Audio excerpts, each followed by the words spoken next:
All right, so this is album 494. This is the fabulous Ronettes, or presenting the fabulous Ronettes, by the Ronettes, released in 1964 on Phillies Records.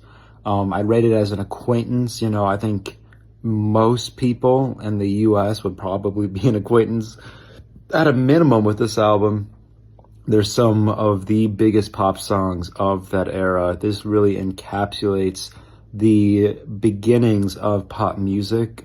You know, in this way, it definitely feels like an amalgamation of like singles, of hits. You know, that was what pop music was at that time, which, you know, makes it hard for itself. But, you know, it's just good, well-written pop music, good songs are just at the backbone of that. You know, if you can appreciate a good song, you definitely appreciate this album. It starts off with one of, like, you know, the biggest hits, you know, one that I still kind of remembered, Walking in the Rain, which is also kind of one of my favorites.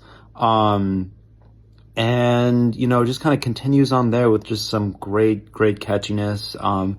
The other great thing that I love about this is like its little like encapsulation, like time capsule of like this sociological development of like the teenager and like youth culture, and like what that means and all of that. So Young is like my favorite example of that. And then after that also, the sort of cheekiness and like, you know, probably the catchiest one to me, the best part of Breaking Up. It's hard like to say that and not continue the rest of the chorus, even though I don't remember the lyrics half the time, but it's great. And then, you know, there's the trio of baby songs, the best and most iconic, of course, being like Be My Baby, which, you know, also brings in one of the other like interesting parts of this record of, you know, of course, like the wall of sound, the Phil Spector stuff that you'll like, you know, hear about anywhere in your little music history classes. And that's true. It's cool. Like that kick sound is iconic.